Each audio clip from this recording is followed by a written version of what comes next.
I'm pushing it to the limit to have a sanctions on the police forces. And the answer, that has to happen. That is must.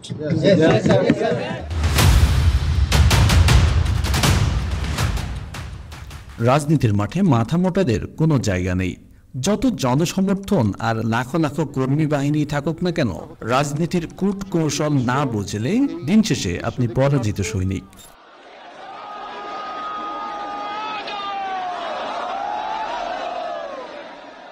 গত বছরের 28 October বিএনপির মহাসমাবেশের কথাই ধরা যাক। চরম BNP বিদ্বেষী লোকটিও এই কথা মানেন। ওই সমাবেশে কম বেশি 5 লাখের মতো মানুষের জমায়েত হয়েছিল। কয়েকদিনের নাটক ও নানা ঘটনা প্রবাহের মধ্য দিয়ে বিএনপি যখন রাজধানীর পল্টনে সমাবেশের অনুমতি পেল, তারা কি এমনটি ভেবেছিল যে সরকার বা ক্ষমতাসীন দল তাদেরকে সাদর সম্ভাষণ জানিয়ে আন্দোলন করতে দেবে?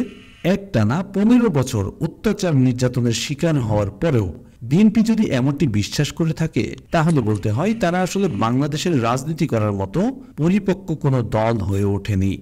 আর যদি বিএনপির নীতি নির্ধারণী মহল ন্যূনতম ধারণা করে থাকে যে সরকার সহজে তাদের সমাবেশ সফল হতে দেবে না, এর প্রেক্ষিতে তাদের কি কোনো প্রস্তুতি ছিল?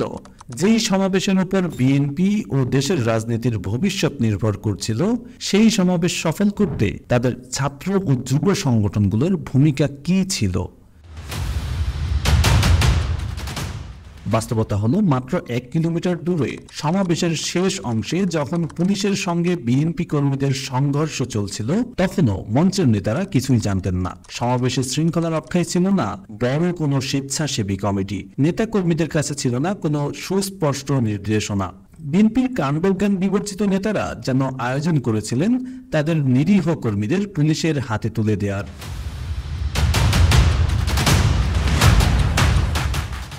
অথচ দেশব্যাপী ডজন খানেক সমাবেশের পরে বিএনপি তখন রাজনীতির মাঠে বেশ শক্ত অবস্থানে ছিল। আওয়ামী লীগ যখন তাদের সমাবেশে বড় জমায়েত দেখাতে রীতিমতো সংগ্রাম করছিল, তখন বিএনপির সমাবেশে যোগ দিতে তাদের নেতা কর্মীরা কয়েকদিন আগে নির্ধারিত স্থানে জমায়েত হচ্ছিল। হামলা, মামলা কিংবা পরিবহন ধর্মঘট কোনো কিছুই তাদের লাখো লাখো কর্মীদের দমিয়ে রাখতে পারেনি। কিন্তু নেতাদের ভুল কৌশলের কারণে কর্মীদের এই অভাবনীয় ত্যাগ এখন শুধুই পণ্ডশ্রম। নেতৃত্বের দুর্বলতার কারণে বিপুল জনসমর্থনও যে অর্থহীন হয়ে উঠতে পারে, বিএনপি দিনের পর দিন তারই প্রমাণ দিয়ে চলেছে।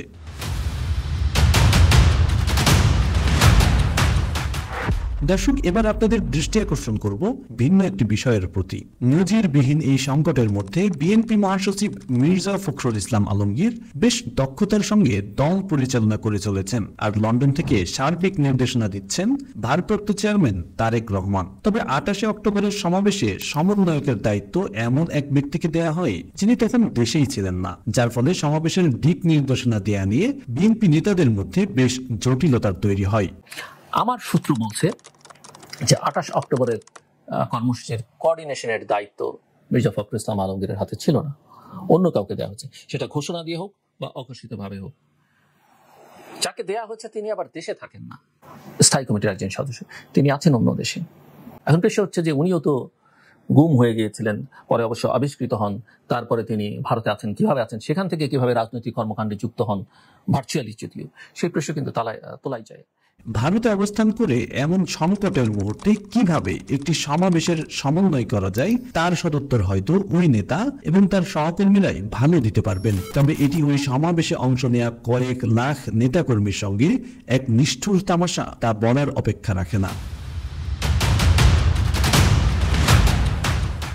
বর্তমান ক্ষমতাসীন দলও এক সময় বিরোধী দলে বেশ কোণঠাসা অবস্থায় ছিল, তবে তাদেরকে কখনোই বিএনপির মতো এমন ছন্ন ছাড়া অবস্থায় দেখা যায়নি। জানা যায় সংকটের সময়ে তারা স্বল্প মেয়াদী ও দীর্ঘমেয়াদী পরিকল্পনা গ্রহণ করেছিল। এমনকি গত 15 বছরে যেসব বড় পদক্ষেপ নিয়েছে, শোনা যায় সেগুলোর পরিকল্পনা হয়েছিল সেনা সমর্থিত তত্ত্বাবধায়ক সরকারের আমলে। এখন তারা পর্যায়ক্রমে সেসব পরিকল্পনার বাস্তবায়ন করে চলেছে। বিপরীতে বিএনপির ভবিষ্যৎ পরিকল্পনা তো দূরের বিষয়, বর্তমান নিয়ে টানাটানি অবস্থা। বিপুল সংখ্যক নিবেদিত কর্মী বাহিনী থাকার পরেও নেতৃত্বে থাকা লোকজনের অপরিপক্কতা, ভুল কৌশল ও জনমুখী রাজনীতির অভাবে দলটি যেন দিন দিন হেঁটে চলেছে পেছনের দিকে। জনগণের জন্য রাজনীতি হলেও জনসম্পৃক্ত বিষয়ে বিএনপির তেমন কোনো প্রতিবাদ দেখা যায় না। অসহনীয় দ্রব্যমূল্য, ব্যাংক খাতে লুটপাট, বিদ্যুৎ খাতে ক্যাপাসিটি চার্জের নামে পুকুর চুরি সহ অন্তত ডজন খানেক ইস্যু রয়েছে যেগুলো নিয়ে জনসম্পৃক্ত আন্দোলন গড়ে তোলা সম্ভব, কিন্তু সেসব ব্যাপারে কখনোই বিএনপির বড় কোনো আন্দোলনের ডাক দিতে দেখা যায় না। নিজেদের রাজনৈতিক শক্তি ও আন্দোলনের চেয়ে তাদের বেশি ভরসা বিদেশি দূতাবাসগুলোর প্রতি। ধন্যবাদ জানাই মিস্টার পিটার হ্যাজ, ও বোধহয় আমাদের জন্য একটা অবতার হয়ে আসছে। আমরা ওকে আরো সাহস দেওয়া দরকার। বাবারে বাচ্চা রক্ষা কর, আসি তোমাদের সঙ্গে, তোমরাও ডেমোক্রেটিক কান্ট্রি, আমরাও ডেমোক্রেটিক কান্ট্রি। পিটার হাজ, বাবা ভগবান, আসসালামু আলাইকুম। তবে বিদেশি দূতাবাসগুলো কখনোই দুর্বল শক্তির পক্ষে বাজি ধরে না। 7ই জানুয়ারির নির্বাচনের মধ্য দিয়ে তা আরো একবার প্রমাণ হয়ে গেল। দর্শক, এবার ঘুরে আসি অনলাইন জগৎ থেকে। রাজনৈতিক বলয়ের বাইরে গিয়ে ক্ষমতাসীন দল বেশ কিছু সংগঠন তৈরি করেছে তাদের পক্ষে প্রচারণা চালানোর জন্য। এখনো তারা 15-20 বছর আগে তাদের উপর চালানো বিভিন্ন নির্যাতনের খবর সঙ্গে বর্তমান সরকারের উন্নয়ন প্রচার করে মানুষের সমর্থন আদায়ের চেষ্টা করে যাচ্ছে। অন্যদিকে এই সংকটের মধ্যেও বিএনপির মধ্যে এমন কোনো উদ্যোগ দেখা যায়নি। সরকারি দলের চলমান নির্যাতনের ঘটনা নিয়ে বিএনপির কোনো সংগঠিত প্রচারণা দেখা যায় না, এমনকি ভুক্তভোগী নেতাকর্মীদের সুনির্দিষ্ট কোনো সংখ্যাও তারা প্রকাশ করে না। বিএনপির তরুণ ও যুব সংগঠনগুলোর মধ্যেও এই বিষয়ে উৎসাহ উদ্দীপনা দেখা যায় না। প্রশ্ন ওঠে, বিএনপির এই অবস্থার পরেও গণজোয়ার কেন তাদের পক্ষে? এর কৃতিত্ব যতটা না বিএনপির, তার চেয়ে হাজারো গুণ বেশি ক্ষমতাসীন দলের নানা অপকর্মের। আপনি কেন মনে করছেন যে বিএনপি বাংলাদেশের জনপ্রিয়তম দল এবং বিএনপি নির্বাচনে জিত? বিএনপি কি করেছে আসলে? নাকি আওয়ামী লীগ, মানে বাংলাদেশের, আপনি যেহেতু খেলাধুলার কথা বললেন, সেই খেলাধুলা থেকে বললেন যে আপনি আসলে দলে থেকে বাদ পড়েছেন বলে অন্য আরেকজন দল অন্য আরেকজন খেলতে চান্স পেল, সে ভালো খেলেছে বলে নয়, আপনি খারাপ খেলেছেন, বাদ পড়েছেন, সেজন্য আরেকজন খেলতে আসলো। ব্যাপারটা এরকম কিনা? আমার এই অ্যাসেসমেন্ট হলো বাস্তবতা নিরিখে বাংলাদেশের যে বাস্তবতা, বর্তমান সরকার এত অপকর্ম করছে, ব্যাংক লুট, মানুষ হাইজ্যাক এবং দুর্নীতি, এইসব কারণে বিএনপির জনপ্রিয়তা বেড়েছে। বিএনপি যে বিরাট কিছু এই বিরোধী দল হিসেবে কি করার, বিএনপি তো আত্মরক্ষা করতে গত 16 বছর ধরে কেবল আত্মরক্ষাই করে আসছে, কেবল কোর্টে হাজিরা দিয়ে আসছে। আমি নিজেও কিছুদিন আগে জেল থেকে বের হয়েছি। সুতরাং বিএনপির কোনো কিছু করার দরকার নাই। বিএনপি যদি চুপচাপ ঘরে বসে থাকে আগামী নির্বাচন পর্যন্ত, তাহলে পরবর্তী নির্বাচনে বিএনপি যে অবধারিত, তার কারণ হলো আওয়ামী লীগের রাষ্ট্র পরিচালনায় সীমাহীন ব্যর্থতা, সীমাহীন দুর্নীতি, সীমাহীন মাসেল পাওয়ার ব্যবহার, সীমাহীন সন্ত্রাস।